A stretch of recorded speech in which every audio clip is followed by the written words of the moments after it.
In this question, we've been given a table of data and we're told that this is the marks obtained by a group of students in two separate tests. We're asked to let x and y represent test 1 and test 2 respectively. And we're asked initially to find the value of s of xx, s of yy, and the s of xy. So as usual, before we can find any of those, we need summary statistics, which we can find by putting this data into our calculator as list 1 and list 2. So test 1 for list 1, that's the x values. Test 2 for list 2, that will be the y values. And the summary statistics we get are the sum of x squared, sum of y squared, and the sum of xy.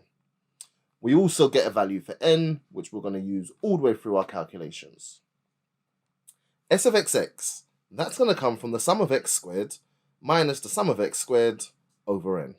And we'll just substitute the appropriate values in, and we get 146.4. S of yy, we substitute all of the values in. And just a reminder, the examiner is expecting to see these steps of working out.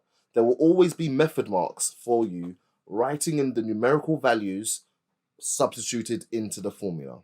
So 3,872 minus 192 times 192 over 10.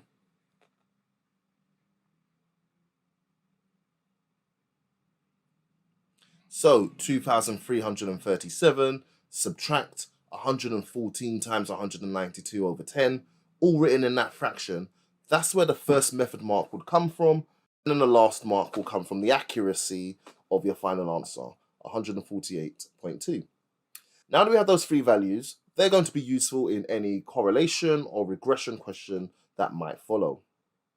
In part B, we're asked to show that the product moment correlation coefficient between x and y is approximately 0.9. So here we go. We're going to use the formula for R. R represents the PMCC, the product moment correlation coefficient. And we're going to substitute in these values that we found. A reminder, S of xy would always be the one in the numerator. When we put this through into the calculator, 0.8991, well, that is approximately 0.9. If we round to one decimal place, we get 0.9. Part C of the question says to determine the equation of the regression line between x and y, given your answer in the form y equals a plus bx. Okay, depending on the wording of your question, you may be able to use your calculator to get there, but if it's a show that question or you've been asked to show the steps of your working out, we do need to use the longer way around. Let's find x bar. That's the sum of x divided by n. That's 11.4. I hope you can do that in your head. Y bar, that's the sum of y divided by n. That's 19.2. No need for a calculator here.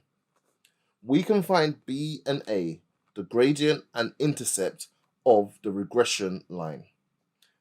B is s of xy divided by s of xx. We'll just substitute in the values we found earlier, and we get a gradient very close to 1, 1.012 to 3 decimal places.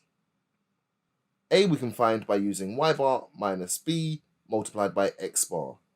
That gives us an intercept of 7.660 to 3 decimal places.